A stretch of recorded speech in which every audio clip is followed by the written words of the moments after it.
খাজা মঈনুদ্দিন চিশতি রহমতুল্লাহি আলাইহির সুযোগ্য একজন শাগরেদ খাজা কুতুবউদ্দিন বখতিয়ার কাকি রহমতুল্লাহি আলাইহি। ইনার আম্মা শিশুকালে মা ছেলেটাকে নিয়ে মাদ্রাসায় চলে আসছেন। আইসা বলতেছেন, উস্তাদজি আমার ছেলেকে আপনি আলিফ বা তা সা শিখায় দেন, কায়দা আপনি শিখান। উস্তাদ বলতেছে, বাবা কুতুবউদ্দিন তুমি পড়ো আলিফ বা তা সা। কিন্তু কুতুবউদ্দিন ছোট্ট বালক, উস্তাদ কয় পড়ো আলিফ বা। কুতুবউদ্দিন কয় না গো উস্তাদজি আলিফ বা না, বলেন আলিফ লাম মিম যালিকাল কিতাবু লা রাইবা ফীহ। আল্লাহু আকবার। উস্তাদ কয় পড়ো আলিফ বা, ছাত্রই কয় আলিফ লাম মিম। উস্তাদ অবাক হয়ে গেল, মা বলছে আলিফ বা তা সা শিখাইতাম, কিন্তু ছেলে কয় আলিফ লাম মিম। সূরা বাকারা আল্লাহর কোরআনের শুরু করে দিল। শুধু শুরুই না, এক বসায় 15 পারা হিফজ শোনা দিল। উস্তাদের চোখ দিয়ে টলমল করে পানি পড়ে। উস্তাদ কান্দে আর কই, বাবা কুতুবউদ্দিন কেমন করে তুই কি আমারে শুনাইলি? তোমার মা আমাকে বলছে আলিফ বা তা সা শিখাইমু, কিন্তু তুমি বলতেছো আলিফ লাম মিম।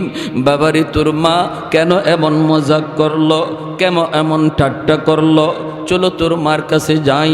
উস্তাদ চলে আসলেন মায়ের কাছে। পর্দার আড়াল থেকে মা ডাক দিয়া উস্তাদ ডাক দেয়, মা কেন তুমি এমন মজাক করলা, কেন এমন ঠাট্টা করলা? কি গো উস্তাদজি, তুমি বলছো আলিফ বা তা সা, কিন্তু তোমার ছেলে কয় আলিফ লাম মিম যালিকাল কিতাব। শুধু তা নয়, কোরআনের 15 পারা এক বসায় হিফজ শোনায় দিল, মুখস্থ শোনায় দিল। কেন এমন মজাক করেছো? মা কই, উস্তাদজি খুদার কসম, খুদার কসম আমি মা নিজেও জানি না, আমি মা নিজেও জানি না, নিজেও জানি না। তবে আমার যতদূর মনে পড়ে, আমার সন্তানদের যখনই আমি দুধ খাওয়াইতাম তখনই কোরআন তেলাওয়াত করতাম। আমি কোরআনের 15 পারার হাফেজা, আমি কোরআনের 15 পারা মুখস্থ করেছিলাম।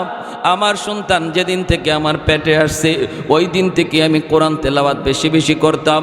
হয়তো কোনো কথা বলতাম না, ঘরের কাম করতাম তখনও আমি কোরআন তেলাওয়াত করি। আমি যখন বিছনা ঝাড়া দেই তখনও কোরআন তেলাওয়াত করি। সন্তানকে যখন দুধ পান করাই, কোনো গল্প নয়, কোনো কথা নয়, আমার ঘরে কোনো গান বাজনা চলে না, শুধু কোরআন তেলাওয়াত চলে। সন্তান যখন দুধ খাইতো মায়ের কোরআন তেলাওয়াত শুনতো, মনে হয় দুধের সাথে কোরআন তেলাওয়াত ঢুকছি। ভাইরা আমার, এবার বলুন তো দেখি, দুধের সাথে কোরআন তেলাওয়াত যদি ঢুকতে পারে, যেই মা দুধ খাওয়ানোর সময় টেলিভিশন ছাড়বে, গান শুনবে, দুধের সাথে গানও ঢুকতে পারেনি না পারে না? দুধের সাথে তেলাওয়াত যদি ঢুকে, গানও ঢুকে। যে জিনিস যেমন তার আসরটাও তেমন হয়, পাত্র যেমন হয় পাত্রের আসরও তেমন হয়। পাত্র যদি যেমন হয়, পাত্রের বস্তুটার উপরও পাত্রের আসর যায়, পড়েনি না পড়ে না? মা হলো পাত্র। মা যদি এমন হয়, মা যদি এমন হয়, দিনদার হয়, কোরআন আল্লাহওয়ালি হয়, তাহলে এর আসর সন্তানের উপরে পড়বেই পড়বে। বাবা যদি দিনদার হয়, সন্তানের উপরে আসর পড়বে। ছেলে যদি নামাজি বানাইতে চাও, বাবা আগে নামাজি হও। ছেলে যদি পর্দা বানাইতে চাও, মেয়েটারে যদি বোরকায় ঢুকাইতে চাও, আগে মা নিজে বোরকায় ঢুক। ঠিক না? হ্যাঁ, আরে হাই রিহাই। 16 ডিসেম্বর গেল, আমার প্রোগ্রাম আসছিল সেই বরিশালের এদিকে। রাস্তায় কি পরিমাণ পর্দা যে দেখলাম, কি পরিমাণ পর্দা। আসছে তো আসছে, সবাই তো আসছে। এক মহিলার দিকে আমি বেকুফ হয়ে গেছি, পড়ে গেছি গাড়ির সামনে। একদম ফ্যাট এত বড়, মানে একদম কাছাকাছি টাইম বোঝা যায়, কিন্তু বের হয়ে সেলফি দিতেছে। তখনই খুব আফসোস লাগলো যে সবাই আসলো, এই মহিলাটা ভিড়ের মধ্যে আসলো কেমন করে, তার পেটে বাচ্চা, কিছুদিনের ভিতরেই ডেলিভারি হবে, অবস্থা খুব খারাপ, কিন্তু কেমন করে আসলো যে মহিলা এভাবে বাচ্চা নিয়ে এভাবে 16ই ডিসেম্বরে রাস্তায় বেফরদায় বের হয়, তার পেট থেকে আব্দুল কাদের জিলানী আইব? হ্যাঁ, কালা জাহাঙ্গীর আর বিকাশ বাইরিব, ঠিক কিনা জোর এখন? তাইলে আমরা দায়ী, আমরা বাপ মা দায়ী। এজন্যই নবী বলছেন ফাবাওয়াহু, মা বাপ আগে সাবধান হয়ে যাও, সাবধান হও। যদি আল্লাহওয়ালা সন্তান চাও, ভদ্র ছেলে চাও, বাপ মা আগে ঠিক হয়ে যাও। ময়মনসিংহ গেছিলাম এক এলাকায়, অসুবিধা হইতেছে আপনাদের? বয়ান তো মাত্র শুরু, চলবে তো ইনশাল্লাহ? কাদের কাদের মনোযোগ আছে হাত তোটে আল্লাহকে দেখান। আল্লাহ তুমি প্রতিটা হাতকে কবুল করো, জোরে বলি আমিন। আমারে চা দিছে খাওয়ার জন্য, চা মুখে দিয়া দেখি চা ঝাল লাগে, ঝাল। চা কি লাগে? আপনাদের এলাকার চা কি ঝাল লাগে? হয় চা মিষ্টি লাগবে, নতুবা আমরার মতো ডায়াবেটিস রোগী যারা ফানি ফানি লাগবে, মানে চিনি ছাড়া, কিন্তু ঝাল তো লাগার কথা না। আমি খায় দেখি চা ঝাল লাগে, আর মনে মনে ভাবতেছি আল্লাহ এই এলাকায় মনে হয় চিনির বদলা মরিচের গুঁড়া দেয়। ভাবছি আর কি, আমার কথা বুঝেন না আপনারা? সিলেটি মানুষ তো মাঝে মাঝে কিছু কথা আসতে পারে সিলেটি, এজন্য যদি না বুঝেন বলবেন যে হুজুর বুঝি নাই। ঢাকা দীর্ঘদিন আসি, এই হিসাবে অসুবিধা হবে না ইনশাল্লাহ। আমি ডাক দিলাম, ভাই এদিকে আসো, চার মধ্যে কি দিছেন? কয় কেন চিনি? আমাকে খাইয়ে দেখেন তো। তো উনি খাইছে, খাইয়ে দেখে জাল লাগে। হুজুর জাল লাগে? আমি বললাম তো এখন বুঝেন, যে চা বানাইছে ওরে জিগান, এ ভুলে ভুলে মনে মরিচের গুঁড়া দিয়ে দিছে। পরে হয়ে গেছে গিয়ে খবর লইছে, হুজুর মরিচের গুঁড়া না হুজুর, ভুল হয়ে গেছে আরেকটা। কই কি? তরকারির ফাতিলে চা জাল দিছে। কিসের পাতিলে? তরকারির পাতিলে যা চা জাল দেওয়ায়, তরকারির পাতিলের আসর চার উপরে পড়ছে, ঠিক না? তাহলে কি বুঝলাম আমরা? পাতিলের পাত্রের আসর বস্তুর উপরে পড়েনি না পড়ে না?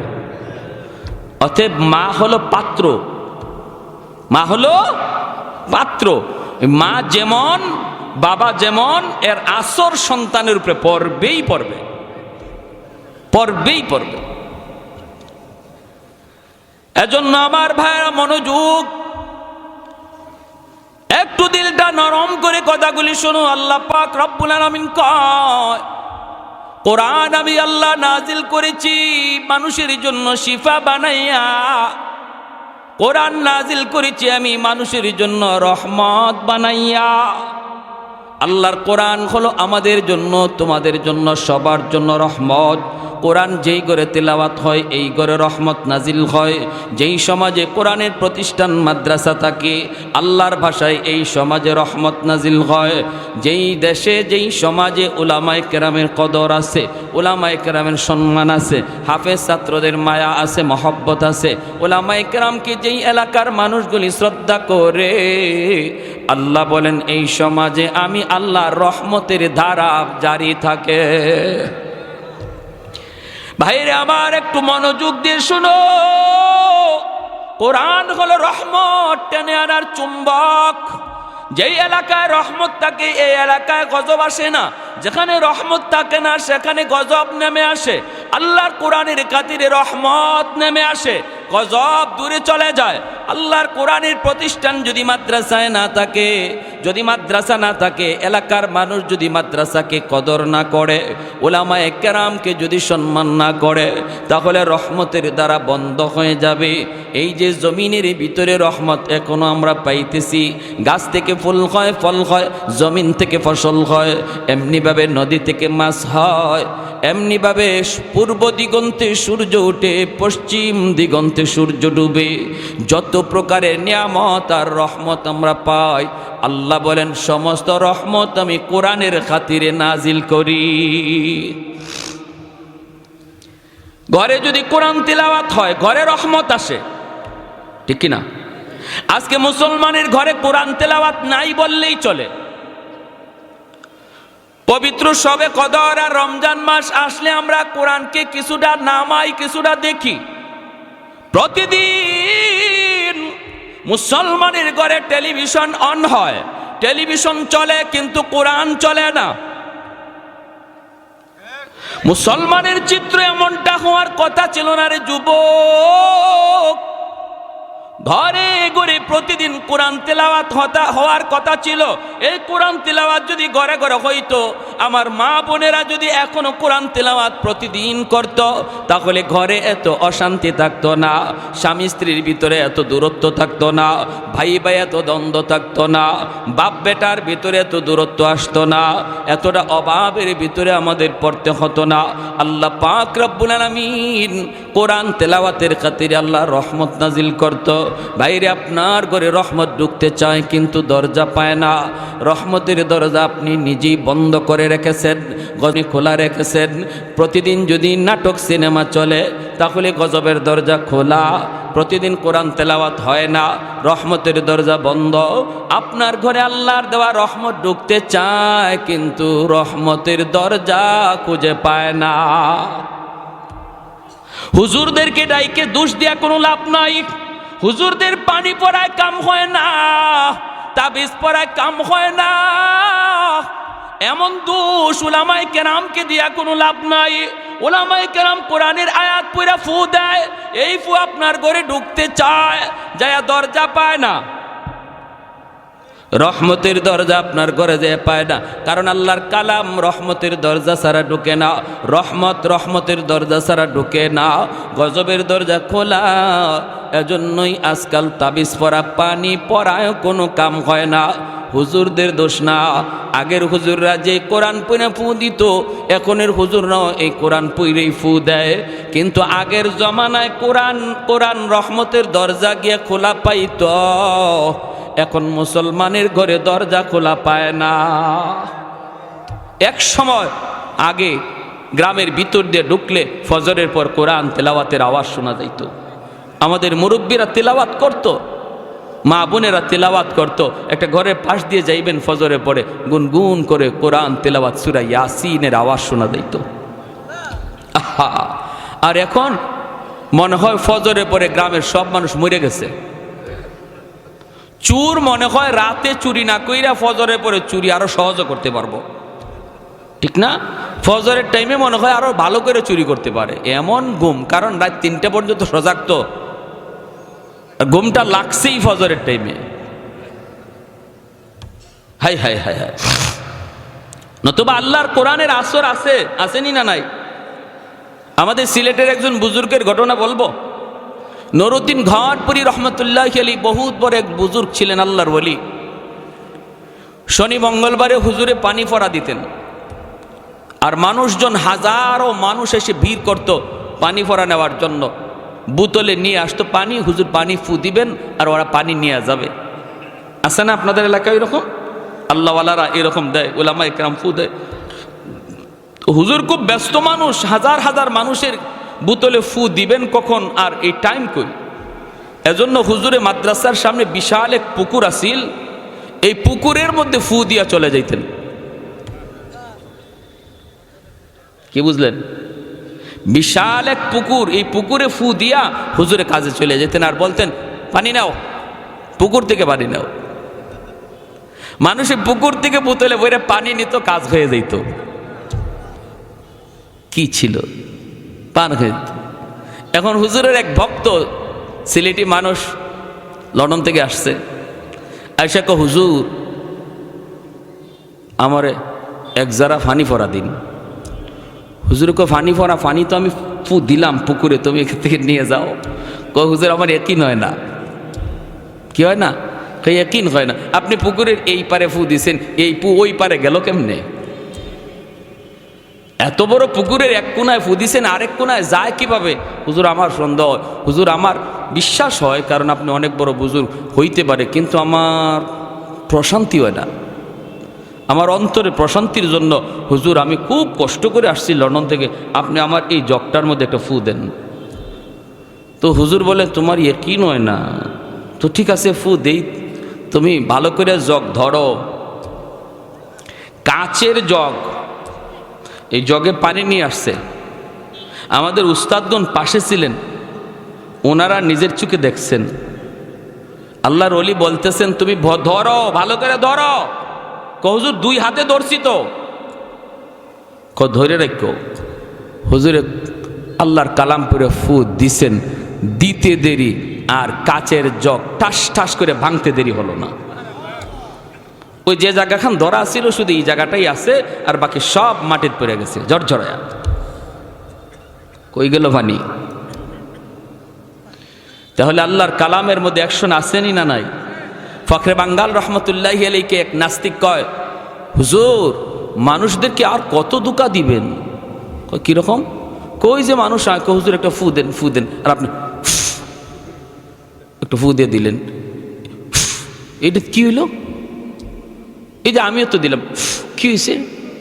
মানুষ আর কত ধোঁকা দিবেন? নাস্তিক তো, কোরআন মানে না, আল্লাহ মানে না, ঠিক না? এদের কথা তো এমনই। তা আল্লাহর ওলি বলতেছে ট্রেনের মধ্যে, আল্লাহর ওলি বলে, ও আমরা কোরআন পড়ে ফু দেই যে এই ফুর মধ্যে, ফুতে তোমার বিশ্বাস হয় না, তোমার ধোঁকা মনে হয়? না, আমার কোনো বিশ্বাস হয় না। ফুতে আবার কি হয়? ফু হইল একটা বাতাস, এই বাতাসের মধ্যে আবার কি আছে? হুজুর কয় তুমি বুঝবা কেমন করে? তোমার তো জন্মের ঠিক নাই, তোমার তো কিসের ঠিক নাই? হুজুরে কিন্তু গালি দিচ্ছেন না, বুঝাইতেছেন, বুঝেন কথাটা। হ্যাঁ কয় এ হুজুর মানুষই আমারে এমন গালি? হে হাত গুছাই লিছে, বুঝছেন নি?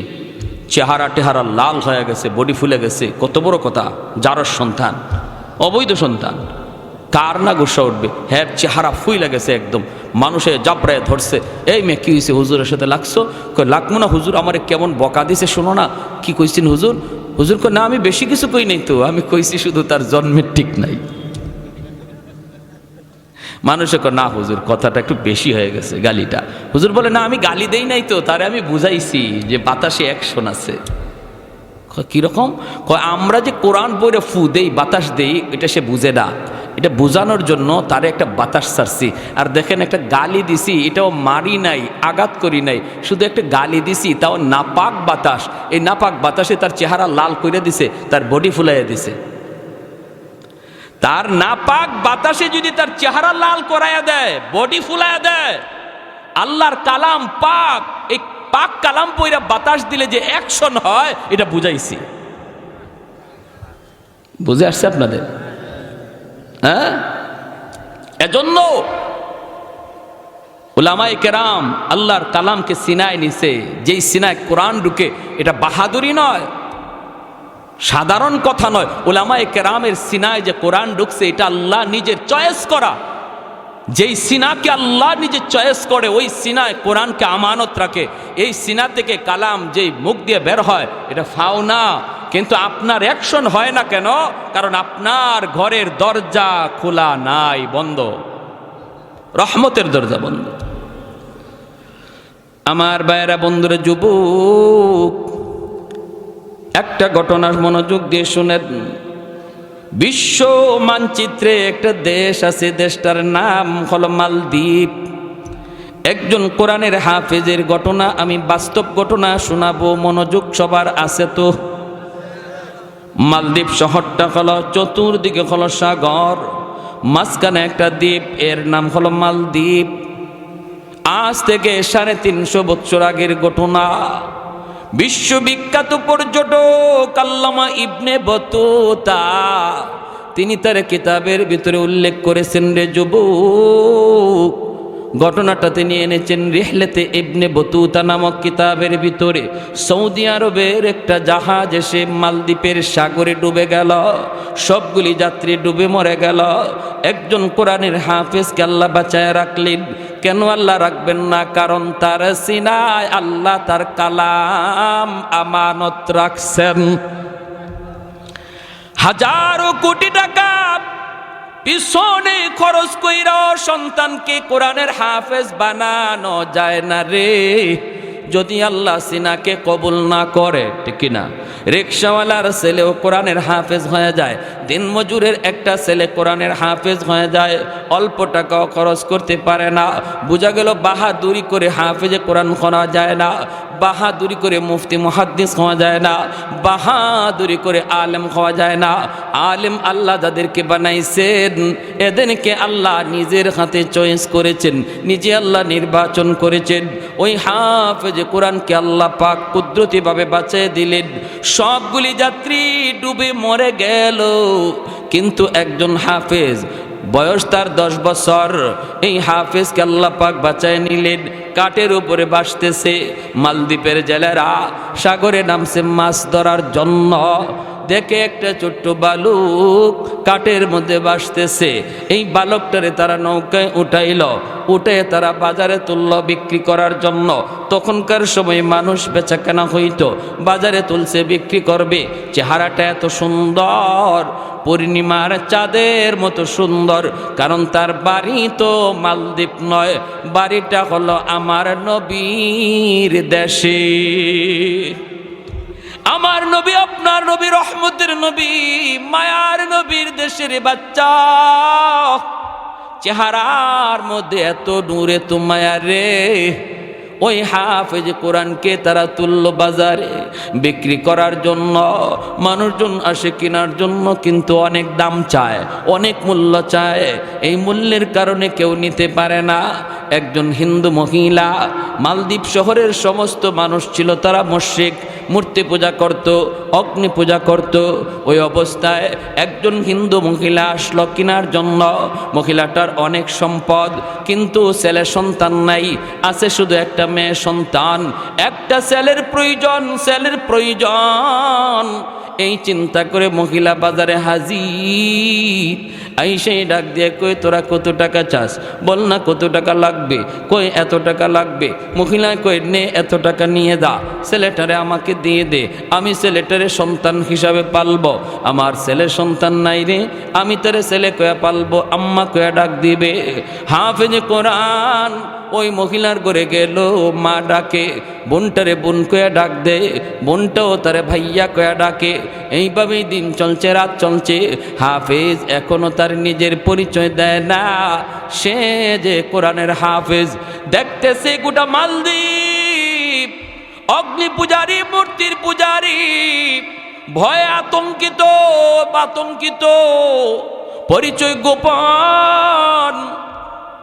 হঠাৎ করে একদিন দেখে মা হাউমাউ করে কান্দে। মা গো, তুমি কান্না করো কেন? কি জন্য কাঁদো?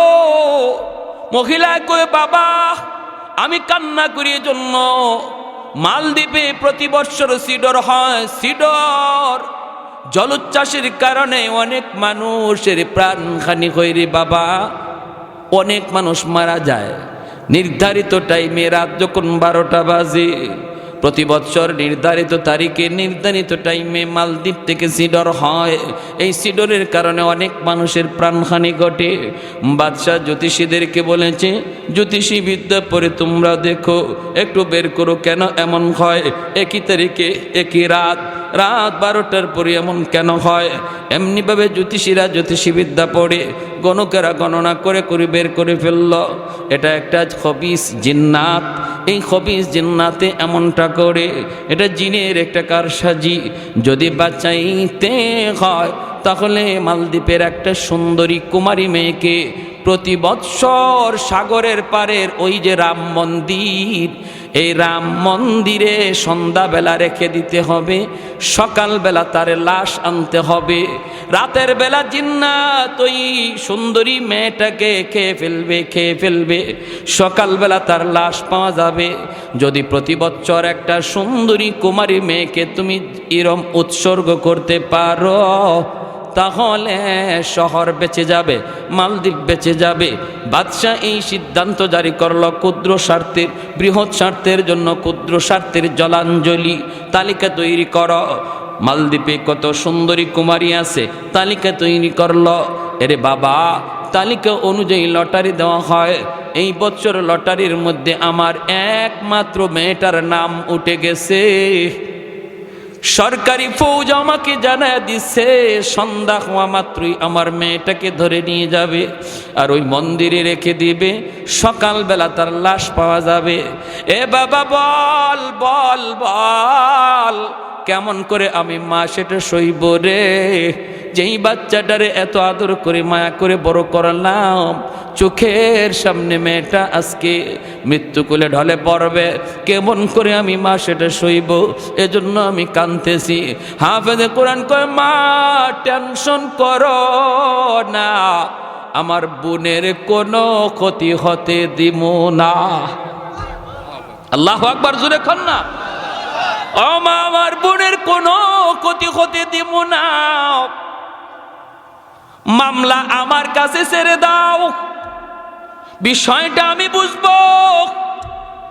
মহিলা কই, বাবা তুমি কও কি, কেমনে, কিভাবে?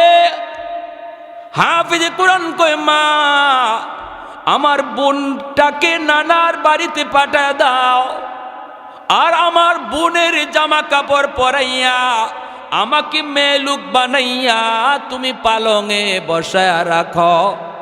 ওরা আমাকে মেলুক মনে করে নিয়ে যাক, আমার বোন মনে করে ওরা আমাকে নিয়ে যাক, আমাকে রাম মন্দিরে রেখে দিক, এরপরে কি হয় আমি বুঝবো, এরপরে আমি কি হয় আমি বুঝবো। মহিলা কয়, না বাবা রে, আমি তোমাকে হারাইতে পারি না রে বাবা, মেয়ে তো আমার বিয়ে দেওয়ার পর চলে যাবে, কিন্তু আমাকে বৃদ্ধ হলে কে পালবে, আমাকে কে খাওয়াবে?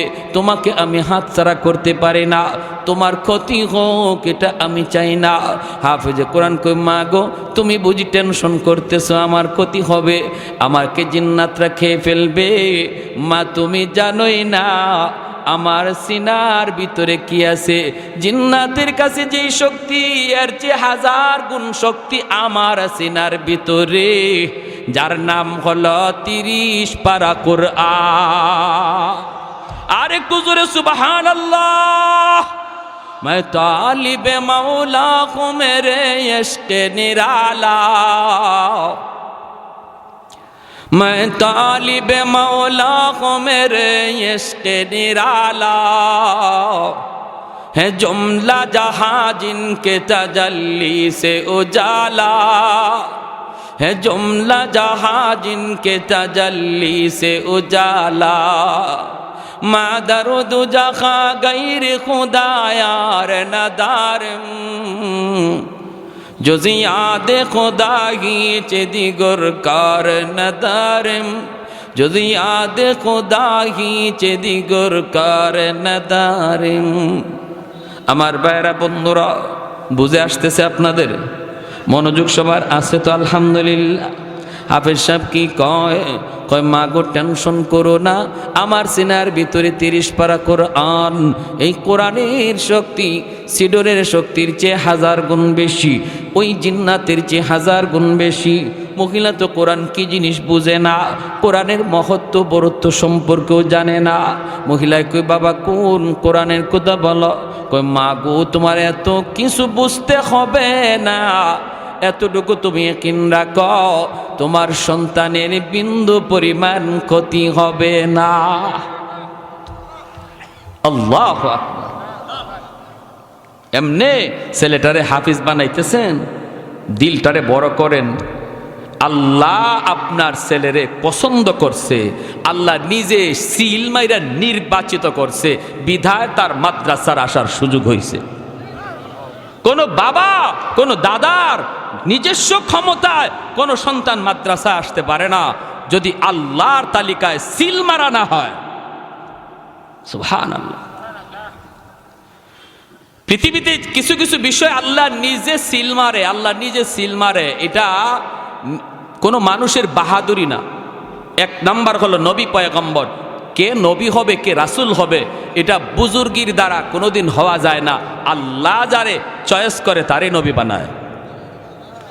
ঠিক তেমনি ভাবে নবীর সাহাবী কারা হবে, আমার আপনার নবীর সাহাবী কারা হবেন, এটাও আল্লাহ গোটা উম্মতের মধ্যে আল্লাহ যে রূহটারে চয়েস করছেন তারই আল্লাহ নবীর যুগে পাঠাইছেন। আর এই যুগে কারা নবীর নায়েব হবে, কারা নবীর নায়েব হবে। কারা নায়েবে নবী হবে, নায়েবে রসুল হবে, আলেম হবে, মুফতি হবে, মুহাদ্দিস হবে। এটাও কোনো মানুষের হাতে না, আল্লাহর হাতে। সুবহানাল্লাহ, জোরে কোন। সাধারণ বিষয় নয়। মনে করতেছেন ছোট বাচ্চাটা এখানে হাঁটতেছে, কি হয়েছে ওর একটা ধমক দিলে, কি হয়েছে ওর একটা থাপ্পড় মারলে, কি হয়েছে ওর একটা গালি দিলে, খবর আছে আপনার? এই বাচ্চাটা এখানে আল্লাহ তারে নিয়ে আসছে, কারো কোনো মানুষের শক্তির দ্বারা আসে নাই। অতএব তার কলিজায় যদি ব্যথা লাগে, তার সাথে যদি বেয়াদবি হয়, আল্লাহর কুদরতি কলিজায় ব্যথা লাগে, আল্লাহর কুদরতি কলিজায় ব্যথা লাগে। আল্লাহ সইতে পারে না, আল্লাহ বরদাস্ত করতে পারে না। ছোট্ট একটা হাফেজ সাহেবের সাথে, ছোট্ট একটা বাচ্চার সাথেও যদি আপনি খারাপ আচরণ করেন, এটা আল্লাহ সইতে পারে না। এটা আল্লাহ নিজের হাতে আনা, আল্লাহর কুদরতি হাতে আনা। এখন মহিলা তো টেনশনের ভিতরে পড়ে গেছে। সন্ধ্যাবেলায় সরকারি ফৌজ আসছে, সেই দরজায় নক করেছে, টক টক টক টক। মহিলা যেই মাত্র দরজা খুলল, খুইলা দেখে সরকারি ফৌজ। কি দেখে? দেখা মাত্রই কয় রাম রাম রাম। রামে কোনো কাম হইব? জোরে কোন। কাম হয় কার দ্বারা? আরো জোরে কার? যেই কইছে রাম রাম রাম, হাফিজ সাহেব কয় রাখো তোমার কাম।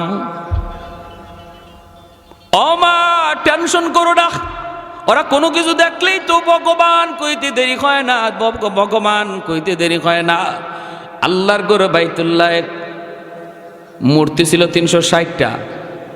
কয়টা আছে? নবী 360টা মূর্তি ভাঙছেন বাইতুল্লাহ। আর বর্তমানে মূর্তি হলো 33 কোটি। দেবতা ছিল 360টা, এখন হয়েছে দেবতা 33 কোটি। তার মানে যেটারে দেখে অবাক কিছু দেখে, এটারই ভগবান কইতে আর দেরি নাই। গরু দুধ দেয়, গাবি দুধ দেয়, হাই হাই হাই হাই, উলান কাটলে দুধ পাওয়া যায় না, তাহলে গাবি ওই ভগবান। বট গাছ বয়স কত? 100 বছর, কয় ভগবান। তুলসী গাছ, এটা কি হয়? কয় এটা খাইলে পরে কাশ ভালো হয়ে যায়, কয়তে ভগবান। বুঝছিনি কাম? এই ভগবান বানাইতে বানাইতে 360 থেকে গেছে 33 কোটি।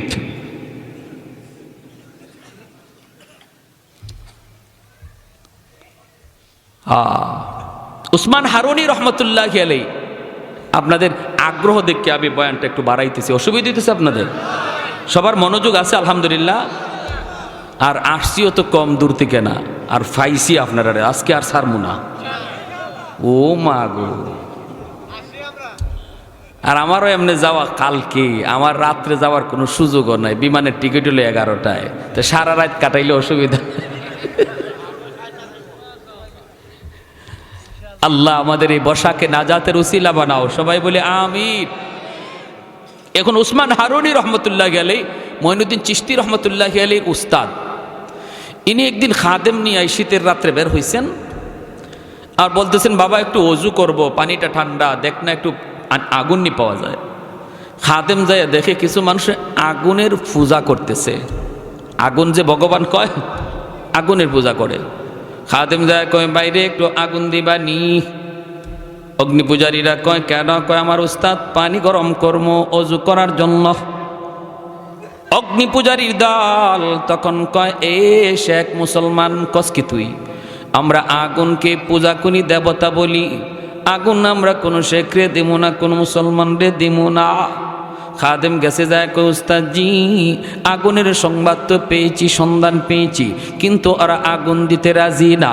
কেন আগুন দিবে না? কয় ওরা আগুনের পূজা করে, আগুনকে ভগবান কয়, আগুনের সামনে উলু উলু উলু উলু দেয়। তখন ওস্তাদজি কয় চলো আমাকে নিয়ে চলো। ওসমান হারুনি তিনি নিজে আসলেন, আইসে বলতেছেন বাইরে একটু আগুন দেও না, দিলে তো কোনো ক্ষতি হবে না। কয় ক্ষতি বুঝি না, লাভ লস বুঝি না, মুসলমানরে আগুন দেওয়া যাবে না, কারণ আগুন আমাদের ভগবান, আগুন আমাদের খোদা, এটা কোনো মুসলমানরে দেওয়া যাবে না। ওসমান হারুনি কয় আগুনের পূজা কত দিন যাবত কর? কয় 70 বছর যাবত। এর আগে কেলায় করছে, এর আগে বাপে করছে, এর আগে কে করছে? কয় দাদা করছে, দাদাই করছে, বাপে করছে, আমরাও করি। ওসমান হারুনি কয় এতদিন যাবত আগুনের পূজা কর, কেন কর? কয় করি এজন্য মরণের পরে আগুন আমাদেরকে জ্বালাবে না, আগুন একটু মায়া করবে, এজন্য আমরা আগুনের পূজা করি। ওসমান হারুনি কয় মরণের পরে আগুন তোমাদের মায়া করবে কি করবে না, একটু দুনিয়াতে টেস্ট করে দেখো। কইটা আবার কেমনি? কই পুরা বডি আগুনে দেওয়া লাগবে না, আঙ্গুল দিয়া দেখো। যদি আঙ্গুল না জ্বালায় তাহলে বুঝবা 70 বছর 80 বছরের ইবাদত কাজে লাগছে। আর যদি আঙ্গুলটারে আগুনে জ্বালায় তাহলে বুঝবা আগুন আরো ক্ষেপে রইছে, মরণের পরে ইচ্ছা মতো চুবাইব। কই মৌলবী তোমার তো বুদ্ধি বড় ডাট, তুমি আসছো আমাদেরকে আগুনে পোড়ায় মারবা, আরে আগুনের স্বভাবই তো জ্বালানো। ওসমান হারুনি কয় না না, আগুনের স্বভাবই জ্বালানো নয়, আগুনের মালিক আগুনের মালিকের ইশারায় আগুন জ্বালায়। যদি এমন না হতো ইব্রাহিম খলিলুল্লাহকে কেন আগুন জ্বালাইল না? মূসা কালিমুল্লাহ তুর পাহাড়ে আগুন জ্বলে, গোটা তুর পাহাড়টা জ্বলে ছাই ছাই, কিন্তু মূসা কালিমুল্লাহর একটা পশম পর্যন্ত আগুন জ্বালাইল না। বুঝা গেল আগুন নিজস্ব জ্বালায় না, আল্লাহর ইশারায়। অগ্নি পূজারী না কয় মৌলবী মূসা বুঝি না, ইব্রাহিম বুঝি না, তুমি কিছু পারবা কিনা দেখাও, তুমি কিছু পড়তে পারো কিনা বোঝাও। ওসমান হারুনি কয় তাহলে তোমরা বুঝি দেখতে চাও আগুন নিজস্ব ক্ষমতায় জ্বালায় না, তোমরা দেখতে চাও? বলে হ দেখতে চাই। ওসমান হারুনি সাথে সাথে একটা ছোট বাচ্চা পাশে দাঁড়ায় রয়েছে, ওদেরই একটা বাচ্চা, এই বাচ্চাটারে কুলে নিয়ে আল্লাহু আকবার বইলা একটা লাফ দিয়া আগুনের ভিতরে চলে গেলে। এখন অগ্নি পূজারীর দল রাম রাম কয়ে চিল্লানি শুরু করলো, হায় হায় মৌলবী জ্বলছে জ্বলক, কিন্তু আমাদের বাচ্চাটার কি দোষ ছিল? এই বাচ্চাটারে কেন মারলো? হায় হায় মৌলবী মরছে মরুক, কিন্তু আমাদের বাচ্চাটার কি দোষ ছিল রে? রাম রাম কয়া কান্দে। হঠাৎ করে আগুনের ভিতরে তাকাইছে, দেখে আগুন দাউ দাউ করে জ্বলতেছে ঠিকই, কিন্তু ওসমান হারুনি আগুনের ভিতরে বাচ্চাটারে চুমা খায়, আদর করে হাসতেছে, বাচ্চাটাও আগুনের ভিতরে খেলতেছে, আগুন তাদের গায়ে টাচ করে না। আল্লাহু আকবার বইলা বেশ কিছুক্ষণ আগুনের ভিতরে তাইকা আবার তিনি আল্লাহু আকবার বইলা আগুন থেকে বের হয়ে আসলেন। এখন অগ্নি পূজারী যারা ছিল ওরা সবাই কই কিরি আমরা এতদিন যাবৎ কারে ভগবান কই, কার পূজা করি, ভগবান তো আমাদের সামনে। ওই হইনের কাম, আগুন কের ভগবান? যারে আগুন জ্বালাইছে না সে তো বড় ভগবান। এখন ওসমান হারুনির সেজদা দেওয়া শুরু করছে, কয় আপনিই ভগবান। কয় 33 কোটির জায়গা তারও একটা দেবতা বাড়ছে। ওসমান হারুনি তখন লাঠি হাতে নিয়ে কয় হারামির দল, তোরা যারে দেখো সেরই ভগবান কইতে দেরি হয় না, হারামি। আমি ভগবান না, হচ্ছে আপনার যে আগুন জ্বালাইলো না, আগুন জ্বালাইছে না আমার মালিকের ইশারায়, আমি যারে মালিক কই তোমরাও যদি তারে মালিক মানো আগুন তোমাদেরকেও মরণের পরে জ্বালাবে না। সাথে সাথে ওই মানুষগুলি কালেমা পড়ে মুসলমান হয়ে গেল। সুবহানাল্লাহ। এজন্য বলতেছিলাম রে যুবক, ওই মহিলা যখনই কয় রাম রাম রাম, হাফিজে কোরআন কয় মা গো তুমি রাম বললো না, যে বাঁচানোর ইনি সব দেখতেছি। এমনি সরকারি ফৌজরা ঘরের ভিতরে ঢুকলো, ঢুইকে দেখে পালঙের মধ্যে একটা সুন্দর মেয়ে বসা। বলুন তো মেয়ে না ছেলে? সবার মনোযোগ আছে তো? আবার কিন্তু জায়গায় আসছি, মাঝখানে গেছিলাম গা অন্যদিকে, জায়গায় কিন্তু আসছি। ছেলে না মেয়ে? জোরে করেন পিছনের লোকেরা, ছেলে না মেয়ে? মেয়ে লোকের পোশাক পরে বসা। বোন রে নানার বাড়ি পাঠায় দিছে, কই নানির হাতের পিঠা খাও গিয়া। আর এদিকে আমি সামলাই। বোনের কাপড় পইরা বইসে রইছে সরকারি ফৌজ, ভিতরে ঢুইকে দেখে পূর্ণিমার চাঁদের মতো চেহারা, এত সুন্দর, কারণ দাড়ি নাই, মুছ নাই, বয়স তো কম, মেয়ে লোকের মতোই লাগে। আইসা যখন ওরা কয় হাইরে এত সুন্দর মেয়ে তো কোনোদিন দেখলাম না রে মালদ্বীপ, হাইরে আজকে এত সুন্দর মেয়েটারে আমরা জিন্নাতের খাবার বানায় দিব, এই বইলা বলতেছে চলো। যেই মাত্র ধরতে চায় হাফেজ কয় আমারে ধরা লাগবে না, আমি নিজেই যাব, আমারে টান দেওয়া লাগবে না, কারণ আমারও বোঝা দরকার আছে বিষয়টা কি, এখানে ঘটনাটা কি, এটা আমারও বোঝার দরকার আছে, আমার টানাটানি হেসরা হেসরি করা লাগবে না। চলছে তো চলছে, বোনের কাপড় উপরে নিচে তার নিজের কাপড়, আর শুধু মারে বলছে মা গো আমার একটা জায়নামাজ দিয়ে দিও। আল্লাহু আকবার জোরে কোন। লোকে এসে জায়নামাজটার সাথে নিয়ে চলে গেছে রাম মন্দিরে।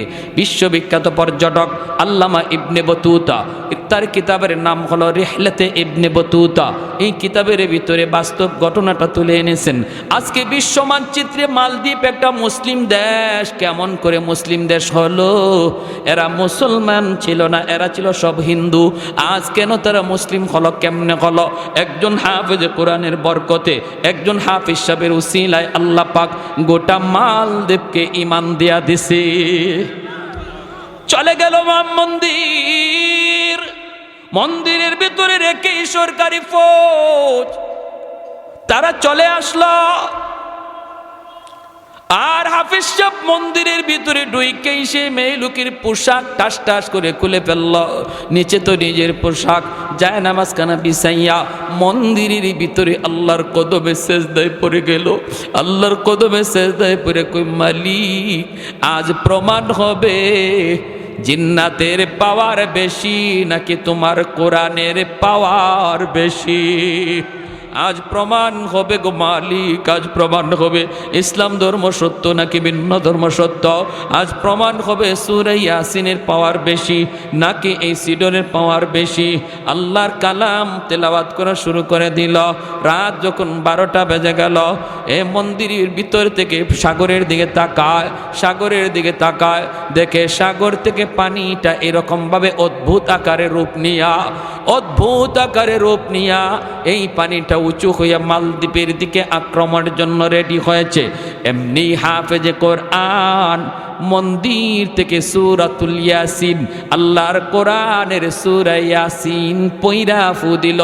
চুকির পানিটা ঝরে ঝরে কান্দে আর কয় মালিক আজ প্রমাণ হবে কোরআনের ইয়াসিনের পাওয়ার বেশি নাকি ওই জিন্নাতের পাওয়ার বেশি। আল্লাহ পাক সূরা ইয়াসিনটারে একটা অ্যাটম বোমার মতো আল্লাহ শক্তিশালী বানাইয়া, কোরআনের এই ফুয়ার বাতাসটারে আল্লাহ পাক পাওয়ারফুল বানাইয়া এই পানির বিপক্ষে আল্লাহ পাক পাঠায় দিলেন, মোকাবেলায় পাঠায় দিলেন। সাগরের মাঝামাঝিতেই আল্লাহর কালাম সূরা ইয়াসিন যাইয়া এমন ভাবে সিডরকে, পানিকে আর জলোচ্ছ্বাসকে আঘাত করলো, মুহূর্তের ভিতরে পাহাড় পরিমাণ পানি আবার সাগরে দেবে গেল। আর একটু জোরে সুবহানাল্লাহ। কোরআনের পাওয়ার বেশি, ঠিক কিনা জোরে বলেন। আহাদুল লাইসা কামিসলি সামাদুল লাইসা কাফাদলি লিমানিল মুলকু তুগুই তো সাজাওয়ার খুদাই তো খুদাওয়ান্দে আমি নি তো খুদাওয়ান্দে ইয়াসারি তো খুদাওয়ান্দে জামি নি তো খুদাওয়ান্দে সামাই তো রহিমি তো করিমি তো সামিঈ তো বসিরি তো মুইদ্দি তো মুদিল্লি তো মালিকিল আরশি বাজাই। জোরে কোন আল্লাহু আকবার। কোরআনের দাম আসেনি না নাই? পাওয়ার আসেনি না নাই? ঘরে কোরআন তেলাওয়াত করো, এরপরে কি হয় আরো মজার ঘটনা। তেলাওয়াত যদি ঘরের ভিতরে হয়, ঘরের ভিতরে শক্তি চলে আসে। তুমি যদি হালাল হারাম মাইনা চলো আল্লাহর গোলাম, তুমি যদি মানুষের হক নষ্ট না করো রে যুবক, প্রতিবেশীর সাথে ভালো আচরণ করো, তার জমি তুমি দখল কইরো না, না না মানুষকে অন্যায়ভাবে কলিজায় আঘাত দিও না। না, স্ত্রীর সাথে খারাপ আচরণ কইরো না, সে তো তোমার ঘরে মজলুম, সে তো তোমার ঘরে দুর্বল। তুমি স্ত্রীর সাথে খারাপ আচরণ কইরো না, তুই তুকার কইরো না, মারধর কইরো না। আল্লাহ বলে আশিরু হুন্না বিল মারুফ, তোমরা তোমাদের স্ত্রীদের সাথে ভালো আচরণ করো। আমি আল্লাহ তোমাদেরকে উপদেশ দিচ্ছি, কারণ এই মেয়েটা বাবার ঘরে ছিল, ভাইয়ের কাছে ছিল, মা বাবা ভাই বোন সব সাইরা স্বামীর হাত ধরে অচেনা অজানা জায়গার মধ্যে চলে এসেছে। এই এলাকার মানুষগুলি কেমন আল্লাহর বান্দি জানে না, এই ঘরের মানুষগুলি কেমন তাও জানে না, শ্বশুরের মেজাজ কেমন জানে না, শাশুড়ির মেজাজ কেমন জানে না, ননদের মেজাজ কেমন জানে না। সব কিছুকে মায়ার মানুষ, মহব্বতের মানুষগুলাকে পর কইরা অচেনা মানুষগুলিকে আপন বানাইয়া যেই মহিলাটা চিরদিনের জন্য স্বামীর হাত ধরে আসলো, এই ঘরে স্বামী ছাড়া তার আপন বলতে কেউ নাই। তুমি স্বামী যদি তার একটু মায়া না করো, আদর না করো, একটু বুক ভরা ভালোবাসা না দেউরে যুবক, আল্লাহর বান্দি এই ঘরে সারাটা জীবন কেমন করে কাটাবে?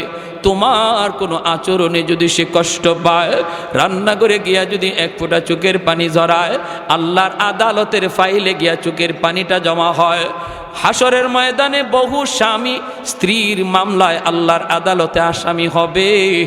যারা স্ত্রীর উপরে জুলুম করেছ, যৌতুক চাইয়া, আর এমনিভাবে তার বাপের বাড়িতে টাকা চাইয়া, প্রেশার ক্রিয়েট কইরা যারা জুলুম করে চলে, যুবক মনে রাইখো, এই দিন নয়, এই জীবন নয়, মরণের পরের জীবনটাই হলো আসল জীবন। ওই জীবনে বহু স্বামী আল্লাহর আদালতে স্ত্রীর মামলায় আসামির কাঠগড়ায় দাঁড়ায় থাকবে। এজন্য বলি, স্ত্রীদেরকে মায়া কইরো, আমার নবী মায়ার নবী আম্মাদান আয়েশা সিদ্দিকা রাদিয়াল্লাহু তাআলা আনহা কই, নবী আয়েশা আমাকে বলতেছেন, আয়েশা গ্লাসের যেই জায়গা দিয়ে তুমি পানি খাইছো, আমারে গ্লাসটা তুমি দাও, বাকি পানিটা আমি খাবো। নবী বাকি পানিটা খাইতে যাইয়া অন্যদিকে নবীর মুখটা লাগানোর জন্য আমি বললাম নবী গো, অন্যদিকে মুখটা লাগান। আমি ওই জায়গায় মুখ লাগায় পানি পান করছি। নবী কয়, আয়েশা আমি বাকি পানিটাও খাবো, আর যেখানে তোমার টুট লাগছে ওই জায়গায় টুট লাগাইয়া আমি পানি পান করব। তাহলে মহব্বত, ভালোবাসা বিয়ার আগে নয়, বিয়ার পরে, ঠিক কিনা জোরে বলেন? বিয়ার আগেরটা হলো হারাম, আর বিয়ের পরের ভালোবাসা হলো সওয়াব আর সওয়াব, খালি নফল বন্দিগি, ঠিক কিনা? তুমি যদি এই সমস্ত বিষয়গুলি মান্না চলো, আর মানুষের হক ঠিকমতো আদায় করো, মানুষের হক যদি নষ্ট না করো, ঘরে যদি কোরআন তেলাওয়াত হয়, তোমার ঘরেও আল্লাহ পাক ওই রকম কুদরতি শক্তি দেয়া দেয়, কুদরতি শক্তি। ফজরের পরে ওই লোকগুলা আসছে এই লাশ নেওয়ার জন্য, সরকারি ফৌজ মন্দিরে আসছে লাশ নিব। আইসা দেখে লাশের কোনো বংশ নাই, এই মন্দিরে বৈশা এক হাফিজে কোরআন তেলাওয়াত করতেছে। সরকারি ফৌজরা কয়, কি ব্যাপার, লাশ কই, লাশ কোথায়? হাফিজ সাহেব হাসে আর কয়, লাশ তোমরা কোথায় পাইছো? কেন? সকাল রাতের বেলা যে মেয়ে লোক আনলাম, মেয়ে লোক কোথায়? মেয়ে লোকের বংশ নাই। কত রাত্রে জানলাম? কয় আমাকেই তোমরা আনছ। আনলাম মেয়ে, তুমি ছেলে, কি শুরু করছো? মাথা ঠিক আছে নি? হাফেজে কোরআন কয়, আমার মাথা পুরাপুরি ঠিক আছে, তোমাদের মাথা গেছে। আমার বোন রে নানার বাড়ি পাঠা দিয়েছি, বোন তো নানার বাড়ির পিঠা খায়, আমি তো বোনের কাপড় পরে এখানে বসাছিলাম, আমাকে মেয়ে লোক মনে করে তোমরা নিয়ে আইসো। এমনি সরকারি ফৌজারা কও কি তুমি যুবকের বালক, তুমি কও কি তাহলে তুমি যে মরলা না, সিডর হলো না, ঘটনা কি? হাফিজ সাহেব কয়, তোমরা কি মনে করছো সিডোর আমাকে মেরে ফেলবে, খেয়ে ফেলবে?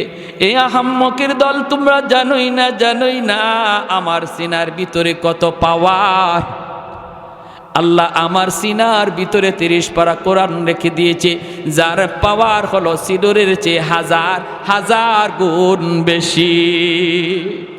আমি তো আল্লাহর কালামের 30 পারা কোরআন তিলাওয়াত করি না, মাত্র সূরা ইয়াসিন পড়া ফু দিলাম।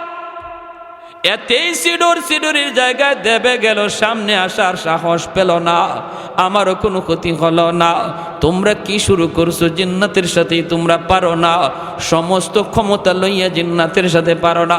আর মুসলমান কোরআন লাগে না, বরং কোরআনের একটা সূরা পইরা ফু দিলে জিন্নাতের অস্তিত্ব থাকে না, ঠিক না? হ্যাঁ, উলামায়ে কেরামরে জিন্নাতরা খুব ভয় পায় এজন্য, কারণ এদের সিনায় কোরআন আছে, খুব ভয় পায় জিন্নাতরা। আমার এক ওস্তাদ ছিলেন সিলেটে, রমজান মাসে হুজুরের ছাত্রদেরকে পড়াইতেন। হুজুর অন্ধ ছিলেন, অন্ধ, চোখে দেখতেন না।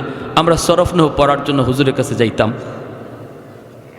আমি রমজান মাসে গেছি একবার ট্রেনিংয়ে, যাইতেই ক্লাসে যখন বসছি, হুজুর আসবেন এর আগে আরেক ওস্তাদ আসছেন, এসে বলতেছেন, বাবা তোমরা তো এখানে বসছো ক্লাসে, কিন্তু মনে রাখবা হুজুরের ক্লাসে শুধু তোমরা না, আরেকটা জাতি আছে। এই জাতি তোমাদের মতোই মানুষের বেশ ধরে ক্লাসে বসছে হুজুরের ক্লাস শোনার জন্য, বেয়াদবি করবা না, যদি করো ক্ষতি হয়ে যাবে। এই কথা শোনার পরে আমরা ছোট মানুষ, আর কলিজার পানি আছে। গেলাম হুজুরের কাছে রাতে, ঘটনা কি শুনলাম যে হুজুরের এখানে রাত 12টার পর অত্র এলাকার যত জিন্নাত আছে, সমস্ত জিন্নাতদের ভিতরে যত মারামারি ঝগড়া ফাসাদ হয়, সব বিচার হুজুর নিজে করেন রাত 12টার পরে। জিন্নাতদের ভিতরে যত মারামারি ঝগড়া ফাসাদ, এর বিচার হুজুর করে রাত 12টার পরে। আমারে খুব মায়া করতেন হুজুরে, খুব মায়া করতেন। একদম ক্লাসের সামনে বসতাম, কিতাবের এবারত আমি পড়তাম, আর আমারে খুব মায়া করতেন। এশার নামাজ পড়া তারাবি হইল, তারাবির পরে আমি একদিন গেলাম হুজুরের কাছে, প্রায়ই যাই, গিয়ে খেদমত করতেছি, অন্ধ, যাই আগে হাতে ধরতেই বুঝে ফেলতেন, নাসির আসছো? আমি জি হুজুর। তো পা টিপাইতেছি। আমার আজকে উদ্দেশ্য হইল আরেকটা, আমার উদ্দেশ্য হইল আজকে রাতে 12টার পরেও আমি যামু না, আমার দেখতে হবে বিচার কেমনে হয়। এখন 12টা কাছে যেতেছে, 11টা হয়ে গেছে, 11:30 বাজে। হুজুর বলতেছে, নাসির কয়টা বাজে? আমি কই, হুজুর 11:30টার কাছাকাছি। বাবা চলে যাও। আমি তো লড়ি না, আমি বলতেছি, হুজুর আমার দেখতে মন চায়।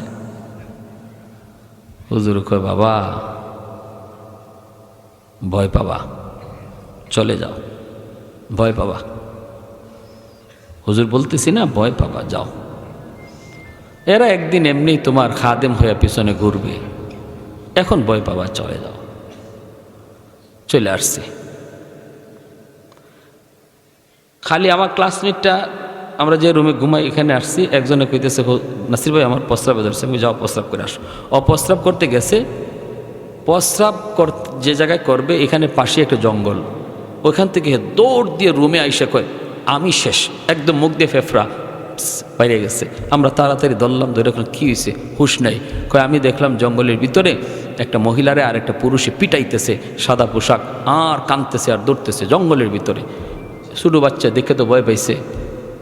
এখন হুজুরের মেয়ের জামাই আসছে, আইসা উনি এই সংবাদ শুইনা হুজুরে গেছে জঙ্গলের সামনে। হুজুরের মেয়ের জামাতা, উনিও আমাদের উস্তাদ, উনি জঙ্গলের সামনে গিয়ে দেওয়া আছে ভাষণ, শোনা আব্বা এত করে কইল তোমাদেরকে যে কোনো ছাত্রের সামনে তোমরা এমন কোনো কাজ কইরো না যে কাজে ছাত্ররা ভয় পায়, কারণ এরা নবীর মেহমান, এরা নবীর মেহমান, এরা নবীর মেহমান। অতএব আজ যেটা করছো বিচার কি হবে ভালো করে বুঝে যাইও। এই কথা কইয়া উনি জঙ্গলের সামনে এক ভাষণ দিছেন, জঙ্গলের সামনে। ফজরের সময় আমি যাইতেছি মসজিদে, হুজুরে লাঠি বড় দিয়ে চলে যেতেছেন, আর আমি পিছনে পিছনে জায়গায় ধরতেই হুজুর বলতেছে, নাসির। আমি জি হুজুর। ঘটনা ঘটছে রাত 12টার দিকে, আর 3টা বাজে আমি হুজুরে নিয়ে মসজিদে যাইতেছি। এর ভিতরে কেউ হুজুরের কাছে যাই নাই। আমি গিয়ে লাঠি ধরতে হুজুর বলতেছে, নাসির গত রাতে কি হয়েছে? আমার খবর হয়ে গেছে নি? আমি বললাম, হুজুর এই ঘটনা। তখন হুজুর বলতেছে, বাবা ওরা খেয়াল করে নাই যে এখানে একটা মাদ্রাসার ছাত্র প্রস্রাব করতে বসছে, হাজত সারতে বসছে, ওরা খেয়াল করতে পারে নাই।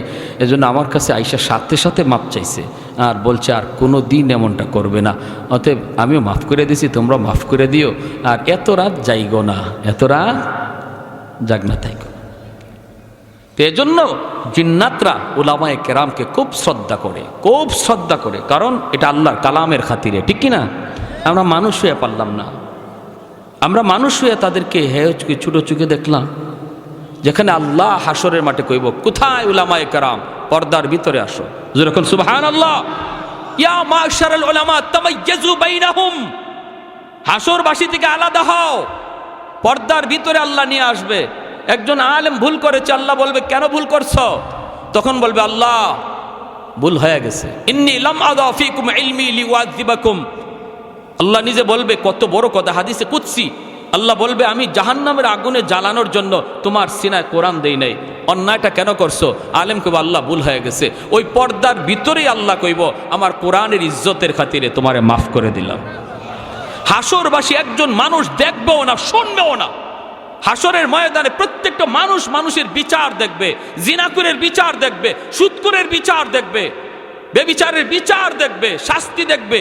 কিন্তু আলেমের বিচার কখন হইছে, কোন জায়গায় হইছে, হাসরবাসী কেউ দেখবেও না, শুনবেও না, শুধু কোরআনের খাতিরে। আর আমি মানুষ হইয়া আল্লাহ ছাড় দেয়, আমি ছাড় দেই না। একজন আলেমের মর্যাদা আল্লাহ দেয়, আমি দিতে পারলাম না। আমি কত বড় নালায়েক, আমি কত বড় আহমক, কি জবাব দেব আল্লাহর কাছে? আল্লাহ যদি বলে আমি পর্যন্ত ছাড় দিলাম, তুই পারলি না। মাদ্রাসার বিরুদ্ধে কথা বললি, একজন আলেমের বিরুদ্ধে কথা বললি, একজন ইমামের বিরুদ্ধে কথা বললি, আলেমকে হ্যাঁ চুকে দেখলি, নালায়েক। প্যারে হাজিরিন, এই খবর সাথে সাথে ফৌজরাগে মন্ত্রীরে জানাইছে, বাদশারে জানাইছে। এরপরে কাণ্ডটা কি ঘটছে 2 মিনিটে ফিনিশিং দিয়ে দিব। শুধু আমি আপনাদের কাছে একটা কথা জানতে চাই, আল্লাহর জমিনে দিন জিন্দা থাক, মাদ্রাসার খাতিরে, কোরআনের তালিমের খাতিরে কারা কারা চাই, একটু হাত উঠে আল্লাহরে দেখায়। আল্লাহ তুমি প্রতিটা হাতকে কবুল করো, জোরে বলি আমিন, আরো জোরে বলি আমিন। একজন ভাই বলেন, হুজুর আমি ইনশাআল্লাহ নবীর এই ঘরে 10,000 টাকা আমি দান করব ইনশাআল্লাহ, যেন আল্লাহর জমিনে আল্লাহর দিন জিন্দা থাকে, যেন আল্লাহর জমিনে আল্লাহর কোরআনের তালিম চালু থাকে। একজন ভাই উঠবেন না? জনাব মোহাম্মদ আনিসুর রহমান সাহেব, চেয়ারম্যান সাহেব, 10,000 টাকা। একটু জোরে কোন মারহাবা, হয় নাই? আরো জোরে মারহাবা। আল্লাহ চেয়ারম্যান সাহেবকে দেশ ও দশের খেদমত করার তৌফিক দাও, ইসলামের খাদেম বানাও, আমিন ইয়া রব্বাল আলামিন, আমিন ইয়া রব্বাল আলামিন। চেয়ারম্যান সাহেবের মতোই এরম আরও 1-2 জন 10,000 দেওয়ার মতো লোক আপনাদের জানা মতে আসেননি না নাই? আওয়াজ আসতে হয়েছে, বোঝা যায় নাই। 10,000 দেওয়ার মতো আর কেউ আছেন? আল্লাহ তুমি তোমার ওই বান্দার দিলটাকে নরম করো, আমরা দোয়া করি। আল্লাহ তুমি তোমার ওই বান্দার হায়াতে বরকত দিও। আল্লাহ আসমানি জমিনে বিপদ থেকে দানের খাতিরে হেফাজত কইরো। আল্লাহ তার আব্বা আম্মার হায়াতে বরকত দিও, তার বিবি বাচ্চার হায়াতে বরকত দিও। আল্লাহ তোমার নবী রওজায় তার দানের খবর নগদ পৌঁছে দিও, আমিন কোন সবাই আমিন। 2 নম্বরে একজন ভাই 10,000 টাকা, 2 নম্বর 10,000 টাকা। স্টেজে আছেন অনেকেই মেহমান, ডানে বামে আছেন অনেকেই, 10,000 টাকা একজন আল্লাহর বান্দার কাছে আমরা চাইতেছি। 2 নম্বরে, একবারে পারেন না 2 বারে দেন, 2 বারে পারেন না 3 বারে দেন। মাইকের আওয়াজ যদ্দূর যাইতেছে, গাছপালা আপনার দানের সাক্ষী হইতেছে, এমনকি প্রতিটা ইট পর্যন্ত দানের সাক্ষী হবে, ইটের বালুটা পর্যন্ত সাক্ষী দিবে, আল্লাহ আমরা তোমার বান্দার নাম শুনেছি, আল্লাহ তোমার নবীর বাগানে দান করছে। কে আসি ভাই? 10,000 10,000 মহিলার খবর এত দূর থেকে কেমনি নিব? মহিলাদের ভিতরে অবশ্যই আছেন, দিলওয়ালা মহিলা আছেন, কিন্তু খবর আইতে তো দেরি হয়ে যাবে। এজন্য পুরুষদের ভিতর থেকে বলেন, ও মহিলাদের দেশ দেখে আপনি মহিলার কথা। একজন বা হিম্মত করেন, এতগুলা মানুষ আপনারা 5,000 5 বারে দিয়ে দিয়েন, 1,000 করে, 1,000 করে 5 বারে দিয়ে দিয়েন, 5,000 টাকা। একজন ভাই যিনি সবার আগে বলবেন, 2 জন মানুষ চাই 5,000 করে, একজন ভাই যিনি সবার আগে বলবেন, আল্লাহ আপনাকে এরপরে যিনি বলবে তার সমান সব দিবে, কারণ আপনি আগে হাত উঠে উৎসাহ দিয়েছেন। কে আছেন? 5,000 ডানে বামে স্টেজে অনেক আছেন, আলহামদুলিল্লাহ। আল্লাহ ধন দিছে, মন দিছে। মাদ্রাসা কি নাম? আচ্ছা আলহামদুলিল্লাহ, কি নাম? নুরুজ্জামান সাহেব 2,500 টাকা, মারহাবা, আল্লাহ কবুল করো। আমি 5,000 চাইছি। নুরুজ্জামান সাহেব যদি আরো 5,000 আরো 2,500 দিয়া দেয়, 5,000 মিল হয়ে যায় না? কি করেন আপনারা? আলহামদুলিল্লাহ, আমার চাচা আমার আব্বার বয়সে, আলহামদুলিল্লাহ আল্লাহ দিল দিছে, মন দিছে। 2500 চাইছি আমরা, পাইছি 2500 চাইতেছি। আপনারাও চাননি? হ্যাঁ আলহামদুলিল্লাহ কোন আলহামদুলিল্লাহ। আল্লাহ কবুল করো, মঞ্জুর করো। 5 লক্ষ টাকা হালাল তরিকায় মালিক বানায়। আমিন একটু আসতে গেলেন আপনারা আমিনের মাঝে কৃপণতা করেন, জোরে কোন আমিন। আল্লাহ কবুল করো, মঞ্জুর করো, জানেমালে বরকত দান করো, আমিন ইয়া রাব্বাল আলামিন। আর কেউ আছেন 5টা হাজার আল্লাহর নবীর ঘরের জন্য? আল্লাহ মিনাল খাসিরিন রব্বির হামহুমা কামা রব্বায়ানি সগীরা রব্বির হামহুমা কামা রব্বায়ানা সগীরা। রব্বুল আলামিন আল্লাহ মায়ার নজরে, কুদরতি নজরে তাকায় দেখো এই জান্নাতি মজলিসে বসে বসে তোমার কত বান্দারা, পর্দার আড়ালে তোমার কত বান্দিরা আল্লাহ বসে বসে তোমার কাছে মাফ চাইতেছে। আল্লাহ আমাদের এই বসাকে নাজাতের উসিলা বানায় দাও। আল্লাহ শয়তানের দোকায় পরে বহু অন্যায় করে ফেলেছি। আল্লাহ নফসের চাহাতে বইরা বহু গুনাহ করে ফেলেছি। আল্লাহ তুমি আমাদের তওবাকে কবুল আর মঞ্জুর ফরমাও। আল্লাহ জানি না গো মালিক, কার জানি আদরের মা দুনিয়ায় নাই, কার জানি আদরের বাবা দুনিয়ায় নাই। আয় আল্লাহ কত সন্তান মার কথা ইয়াদ করে, বাবার কথা ইয়াদ করে চোখের কোনায় পানি জমাইছে। আল্লাহ মার পক্ষ থেকে সন্তান হাত বাড়াইছে, বাবার পক্ষ থেকে সন্তান হাত 2টা বাড়াইয়া দিছে। আল্লাহ কবরে শুয়ে থাকা আম্মা আব্বার কবরকে জান্নাতের বাগান বানায় দাও। আল্লাহ তোমার হাবিব বলেছে সন্তান যদি মা বাবার জন্য চোখের পানি জড়াইয়া দোয়া চায়, এই দোয়া বুঝি তোমার দরবারে সরাসরি কবুল হয়ে যায়। আল্লাহ মায়ার নজরে দেখো কতগুলি সন্তান হাত উঠাইছে গো মালিক। যেই বাবা আমাকে ঘর বানায় দিয়ে গেল, মাথার উপরে লাইট জ্বলে, ফ্যান ঘুরে, বাবা যেই ঘরে শুয়ে আছে আলো নাই বাতাস নাই, অন্ধকার ঘর, কীট পতঙ্গের ঘর, একাকী থাকার ঘর।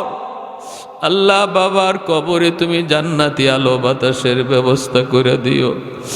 আল্লাহ কত সন্তান মার কবরের পাশ দিয়া গান গায়ে গায়ে চইলা যায়, বাবার কবরের পাশ দিয়ে চইলা যায়, বাবার কথা ইয়াদ করে না।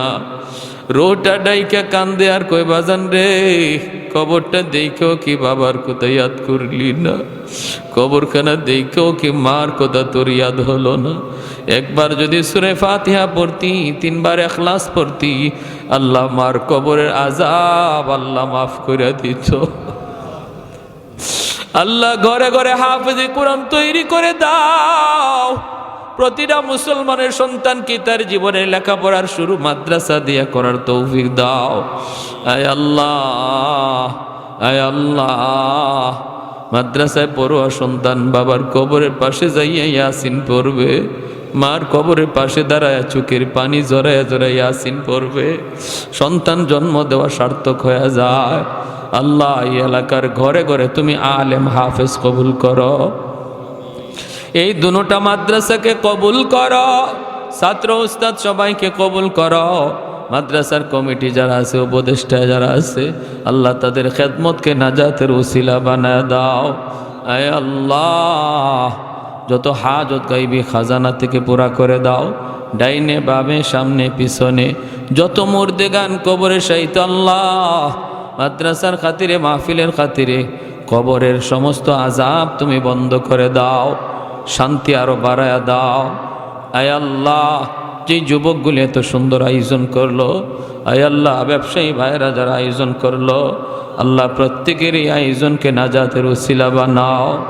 আয় আল্লাহ তাদের ব্যবসা বাণিজ্যেও উন্নতি দাও, হালাল পথে চালাও, হারাম থেকে বাঁচাও, যাবতীয় সুদের লেনদেন থেকে আল্লাহ গোটা সমাজকে আল্লাহ তুমি হেফাজত করো। উলামায়ে কেরামের মহব্বত অন্তরে ঢুকায় দাও, মাদ্রাসার মহব্বত অন্তরে ঢুকায় দাও। এলাকার মানুষকে উলামায়ে কেরামের সাথে মিলা উলামায়ে কেরামের পরামর্শে চলার তৌফিক দিয়ে দাও।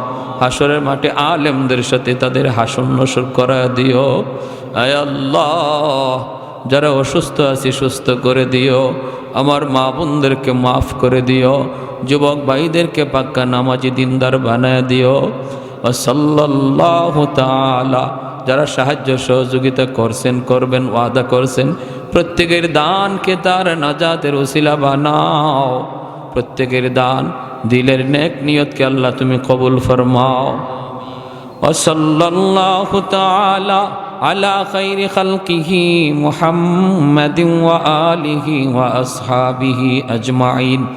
আমিন আমিন বিরহমাতিকা ইয়া আরহামার রাহিমিন। সবাই ফজরের নামাজ পড়ব ইনশাআল্লাহ। সবাই কোন ইনশা